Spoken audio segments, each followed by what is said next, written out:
غرباء غرباء غرباء غرباء غرباء. وشاب نشأ في عبادة الله او هغه ځوان چې لوی شوی پسې کې د الله سبحانه وتعالی په بندګۍ کې. وشاب نشأ في عبادة الله او هغه ځوان چې د الله په بندګۍ کې لوی شوی. ځینې ځوانانو ته وایم ځوانان ډېري غالبا ځوانان دي، نو ځوانانو ته مونږ دا وایو چې دې ته غوږ کولاو که ته دا غواړې چې د عرش په سوري کې ودرېږې نو بیا دا خبره چې یاده ساته. وشاب نشأ في عبادة الله، هغه ځوان چې د الله په عبادت کې لوی شوی، نو د الله په بندګۍ کې چې لوی شي دی چې بوډا هم شي خو د الله سبحانه وتعالی بندګي کوي. هغه باندې عادت شي. ګوره کوم کور کې چې دینداري مشران یې دینداري او د ماشوم د وړوکوالي نه دې مشرانو ته ګوري هغوی دیندار یې په ده باندې هغه اثر کوي. او کوم کور کې چې د مشران بېدیني نو هغه هلک غریب که دین طرف ته سوچ هم کوي، خو دا دی چې څه نه څه اثرات پرې د مشرانو کېږي یا بېدیني. دا بل شان ځوان چې د الله په بندګۍ کې لوی شي د وړوکوالي نه الله بندګي کوي. او په یو حدیث کې دا راځي یو روایت کې وشاب افنى حیاته وشبابه في طاعة الله. او هغه ځوان دې ته غوږ کېږدئ، او هغه ځوان چې خپله ځواني خاورې کړي د رب العالمین په بندګۍ کې. دا قسمه خلک به د عرش په سوري کې ولاړي. الله اکبر. ځواني خاورې کول د الله لپاره ډېر ګران کار دی. ګورې دا خو په وینا کې ډېر اسان دی. دې په دې ځواني کې قسمه قسم شهوات او خواهشات په دې هر څه به خپه ږدي، په هر څه به خپه ږدي، نو بیا ورته د عرش په سوري کې ځای میلاوي. او ته چې نه ګزاره به کوو په ګزارو کار نه کېږي. یو خو بوډا سپین ږیری دا خبره موږ نه کوو، هسه غریب سره څه خواهشات شتي نه، خو د دې ځوان سړي سره ډېر څه دي. الله سبحانه وتعالی دې زموږ د ځوانان په هغه خلکو کې شمار کړي او هغه شانې کړي کوم چې خپلې ځوانۍ د الله لپاره خاورې کړي. هسې یو مثال به درکړم، هسې صحابه چې دي غالبا ځوانان وو، او په دې باندې ما تقریبا 2 که 3 بیانونه هم کړي، هغه واورئ. د صحابه کرامو رضوان الله علیهم اجمعین ځوانان هغه واورئ. تاسو ته به عجیبه خبرې به تاسو واورئ چې دا څنګه ځوانان دي. خو صرف چې یو واقعه به ذکر کړم. صحیح بخاري صحیح مسلم کې دا واقعه ده. عبدالرحمن بن عوف رضی الله عنه وایي بينما انا واقف في الصف يوم بدر. د بدر په غزا کې وایي زه ولاړم په دې صف کې، مسلمانان ټول ولاړو، زه پکې هم ولاړم. فنظرت عن يميني وشمالي ما خي طرف ته مو کتو ګس ته مو کتو، فإذا أنا بغلامين من الأنصار حديثة أسنانهما. نو ما سره خوا کې دوه واړه ولاړ واړه انصار د قبیلې دي او لږ لږ عمرونه.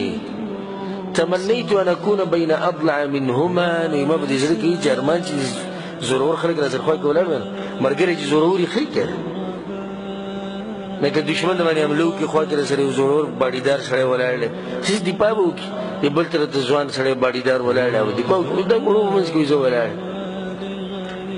خو خیر زه ولاړم، فغمزني احدهما، د یو دي چې ګوته ما راوړه. وایي ما ورته وکتل، ما چې څه وایي، ما ته وایي چې یا عم تره اتعرف ابا جهل، ته ابو جهل پېژنې؟ وایي ما چې نه ولې نه پېژنم. فما حاجتك الیه یا ابن اخي؟ ما چې ورته ابو جهل سره څه کوي، هذا ستا څه کار؟ وایي ما ته وایي چې اخبرت انه يسب رسول الله صلی الله علیه وسلم. ما ته چا ویلي چې ته به رسول ته په مکه کې کنځلې کولې. وایي ما چې داسې خو ده کنځلې به ده کولې. وایي ما ته وایي چې والذي نفسي بيده، هغه رب مې د قسم یې چې په لاس کې زما سره و. زه دې ځوانانو ته وایم دغه واړه دي عبدالرحمن بن عوف وایي چې څه واړه ده زه خوا کې ولاړ. وایي ما ته وایي چې قسم مې دی په هغه رب باندې چې په لاس کې زما سره، لئن رأیته، کما چې د ابو جهل ولیدو، لم يفارق سوادي سواده. نو ما هغه به د یو بل نه جدا کېږو نه، نو کله به جدا کېږي، ته به دغه شان ختم هغه پورې. وایي حتى يموت الأعجل منا، تر دې چې یو پکې مړ شوی نه، یا به زه مړ کېږم او یا به څوک مړ کېږي؟ ابو جهل. نو یا به ابو جهل مردارومه او یا به زه شهید کېږم. فتعجبت لذلك ومجده، ډېر عجیبه هلکان دي او څه بل شان ځوانان دي. قال فغمزني الآخر، وایي چې دغه خبره ختمه شوه، بل دې چې ګوته مال راوړه. وایي ما چې څه چل وایي ما ته وایي چې تره اتعرف ابا جهل، ابو جهل پېژنې؟ وایي چې پېژنم. ولې؟ وما وريدي زبد الرسول كنزلي كل ما شاء كنزلي وكل ويكملوا شنو بريدة مينا إمام دتهم تعجبكم وما فلم أنشب أن نظرت إلى أبي جهل ويسري سميدات منكم أبو جهل بقي قرزيدو يجول في الناس ويخلقوا كتاب دورة تاويدو خو أمشوا طول مرقري ولا فقلت وموتي ألا إن هذا صاحبكما الذي سألتماني عنه دا غستاسو مرقري تفسي تبوس كوي دا خلقوا بدي منسكي چي كم قرزي دا قرى مشهر دي هذا خوشاته چې کوم ولادي د ټول د مرګري د دوه جلدي انسان نه دي ګوره لکه چې د وجري د مرګرو په منځ کې به ورننوځي او هم عام سره خو نه دی قریش کې په عربو کې مشهور او معروف سره وی چې فابتدراه بسيفيهما بدوانو چې څنګه ما خبر وکړه او دې ته پته نشي چې د بل نه تاسو کړو دی بل ته پته نشي چې تاسو کړی و د دوانو خو شو کې چې کار مو یوازې کو او د یو نوم چې هغه معاذ ابن عمرو بن الجموح رضي الله عنهما عمرو بن الجموح بيجي كان ده غزوه